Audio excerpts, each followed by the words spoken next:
మన ప్రియ రక్షకుడు, ప్రియ ప్రభు అయినటువంటి యేసయ్య నామములో ఈ ఉదయకాలమందు దేవుని యొక్క కృపా వాక్య ధ్యానములలో ఈ విధంగా పాలుపంపులు కలిగి ఉండటానికి ఈ దినమును మన కొరకు అనుగ్రహించి ఈ దినములో మనము జీవము కలిగి జీవించటానికి జీవాధిపతి అయినటువంటి దేవుడు మనకిచ్చినటువంటి ఈ జీవాన్ని బట్టి, దినాన్ని బట్టి, స్థితిని బట్టి ప్రభుకు స్తుతులు స్తోత్రములు చెల్లిస్తూ ఉన్నాను.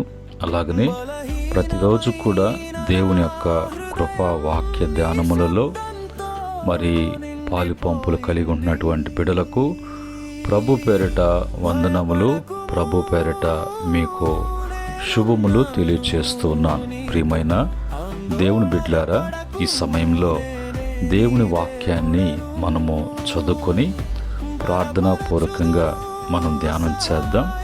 అపోస్తలుడైనటువంటి పౌలు గారు కొరింథీయులకు రాసినటువంటి మరి 2వ పత్రిక 12వ అధ్యాయము 9వ వచనములో ఉన్నటువంటి మాటని మనం చదువుకొని ప్రార్థనాపూర్వకంగా మనం ధ్యానం చేద్దాం. ఇక్కడ వ్రాయబడినటువంటి మాటలు ఈ విధంగా ఉన్నాయి. అందుకు నా కృప నీకు చాలును, బలహీనత యందు నా శక్తి పరిపూర్ణమగునని ఆయన నాతో చెప్పాను. కాగా క్రీస్తు శక్తి నా మీద నిలిచియుండు నిమిత్తము విశేషముగా నా బలహీనతల యందే బహు సంతోషముగా అతిశయపడుదును. ప్రార్థన. పరిశుద్ధుడా, మహోన్నతుడా, శక్తిమంతుడా, పరిపూర్ణుడా, నీ వాక్యాన్ని మేము ధ్యానం చేస్తున్నాం ప్రభు. మీరు కార్యం జరిగించండి.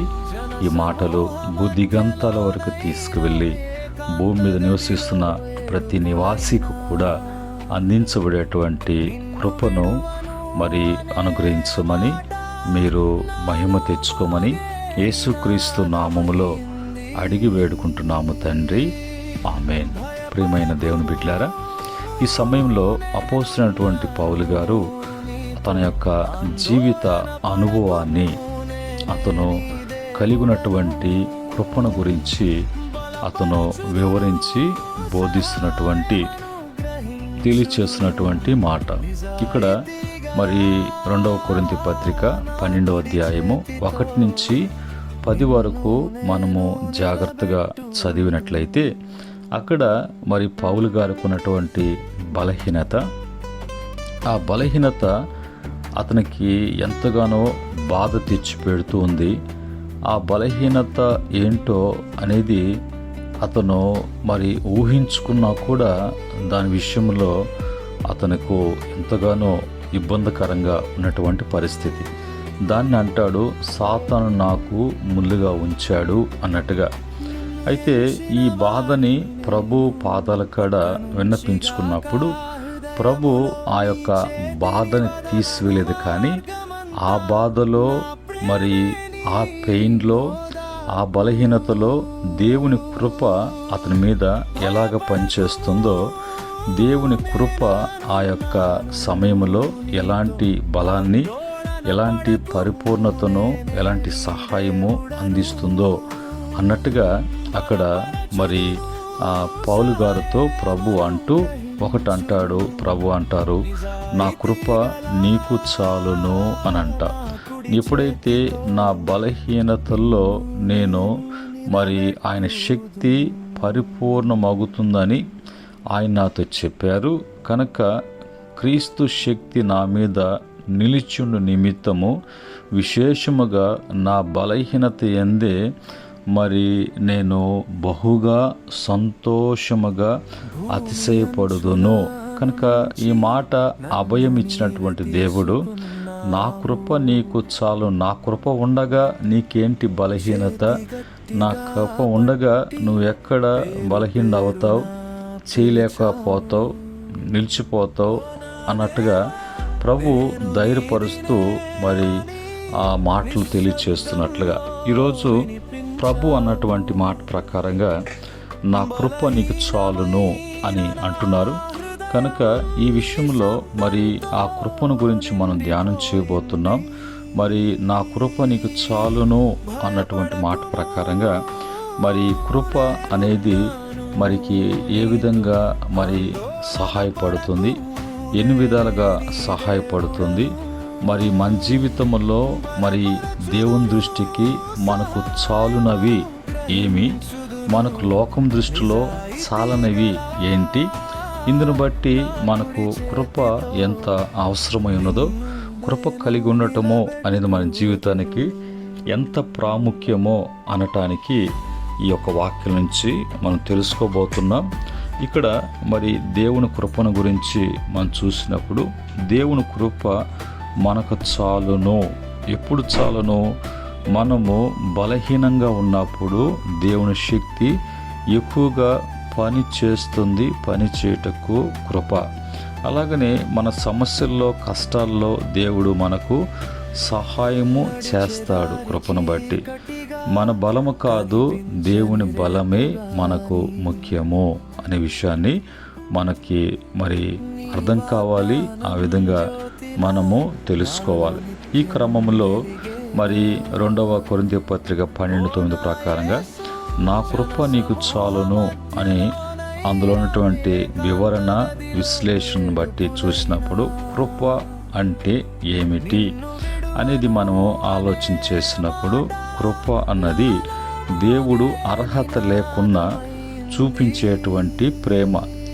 Mercy plus help plus blessing plus strength అనేది మనకు మరి కృప ద్వారా కలిగి ఉంటాం. ఇది మరి కృప అంటే ఇంకా మనం చెప్పుకోవాలంటే మనము సంపాదించలేనిది దేవుడు ఉచితముగా ఇచ్చేది కృప అనేది మనకు మరి వాక్య వివరణలో మనం ఆలోచన చేసినప్పుడు. అలాగే మన జీవితాలలో చాలును అనేటువంటి ప్రాధము ప్రభు అన్నాడు. మరి ఎప్పుడు చాలును అనంటే మనకు మరి ఎలాగా మరి సరిపోవటానికి ఎంత కావాలో తక్కువ కాకుండా పోవటానికి ప్రభు అనేటువంటి మాట కృపను బట్టి అది నీకు చాలును. తర్వాత దేవుని కృప మన జీవిత సమస్యలన్నిటికీ సరిపోయేటువంటిదిగా దేవుని కృప. బలహీనత అనేది మరి మన వీక్నెస్, మన సిక్నెస్, ట్రబుల్లో దేవుడు అనేటువంటి మాట మనము చేయలేని స్థితిలో దేవుని శక్తి ఎక్కువగా పనిచేస్తుంది. కృప, దేవుని కృప మనకు ఎన్ని విధములుగా ఉపయోగపడుతుంది అనేది బైబిల్ నుంచి మనం చూసినప్పుడు మొదటగా దేవుని కృప మనకు రక్షణ కొరకు, సాల్వేషన్ గ్రేస్.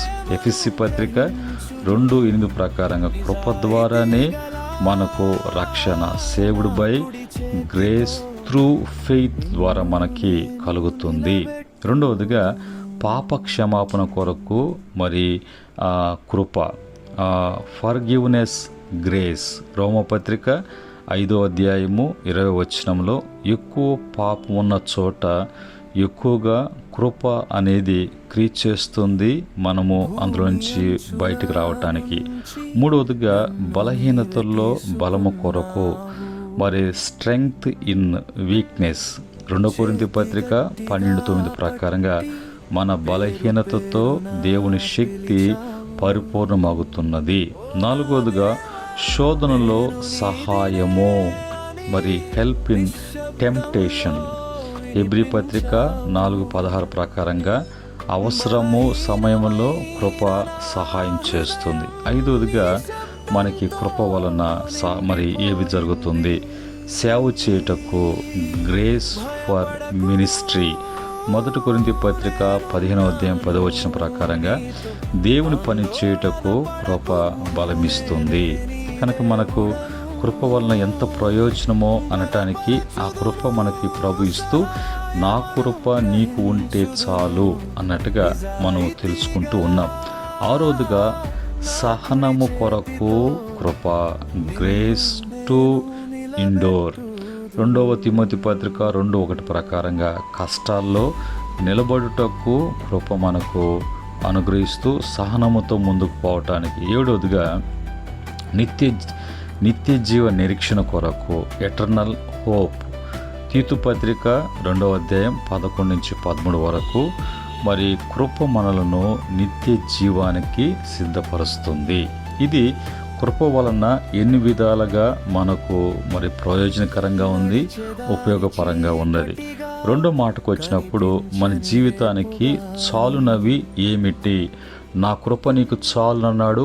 ఆ కృపలో ఉంటే మనకు చాలు. కృపలో మనకు చాలునవి ఏమిటి అని చూసినప్పుడు దేవుని దృష్టిలో చాలునవి దేవుని కృప, దేవుని సన్నిధి, రక్షణ, సమాధానము, దైవ ప్రేమ, ఆత్మీయ బలము, నిత్య జీవము మనకు చాలునవి. చాలనివి లోకంలో ఉన్నాయి.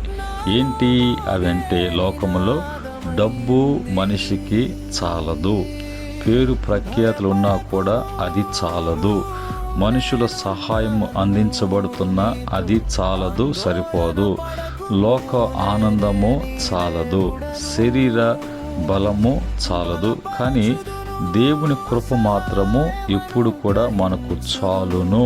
ఆయన కృప ఉంటే మనకు చాలునవి ఏమిటో అవి ప్రభు ఆయన కృప ద్వారా మనకి అనుగ్రహిస్తారు.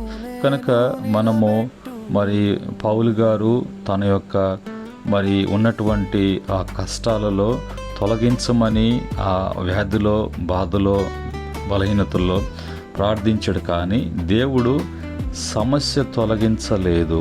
అయితే దేవుడు ఇలా చెప్పాడు, నీ సమస్య కంటే నా కృప గొప్పది అనే మాట పౌలు గారిని బలపరిచినటువంటి మాట. కనుక కృప బాధ కంటే గొప్పది, కృప బలహీనత కంటే బలమైనది. ప్రతిరోజుకు దేవుని కృప మనకు చాలును.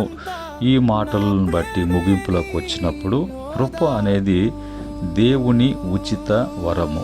కృప మన బలహీనతల్లో పనిచేస్తుంది. కృప రక్షణ ఇస్తుంది, కృప సహాయం ఇస్తుంది, కృప సేవకు బలమిస్తుంది, కృప ఎప్పుడు చాలును అని చెప్తుంది. దేవుని యొక్క శక్తి మన బలహీనతల్లో పరిపూర్ణమగినట్లుగా చేస్తుంది. ఇందును బట్టి మనం చేయాల్సినటువంటి ప్రార్థన, ప్రభువా నా బలహీనతల్లో నీ కృపను అనుభవించడానికి సహాయము చేయము, నీ కృప నా జీవితానికి చాలును అని నమ్మేటువంటి విశ్వాసాన్ని ఇవ్వు ప్రభువా అనేటువంటి ప్రార్థన మనం చేసేటువంటి వారంగా ఉండాలి. ప్రియమైనటువంటి దేవుని బిడ్డలారా, ప్రియమైనటువంటి సహోదరి సహోదరులారా, ఈరోజు మన జీవితానికి ఏమి చాలునవి, ఏమి చాలనవి, అది మరి చాలునవి అనేటువంటిది కృప వలన, చాలనివి అనేటువంటిది లోకం వలన. దీంట్లో మనకి ఏది కరెక్టు అని చూసుకొని మన జీవితానికి ఆ కృప పొందుకోవటానికి ప్రభు యొక్క వాక్యం అంటుంది.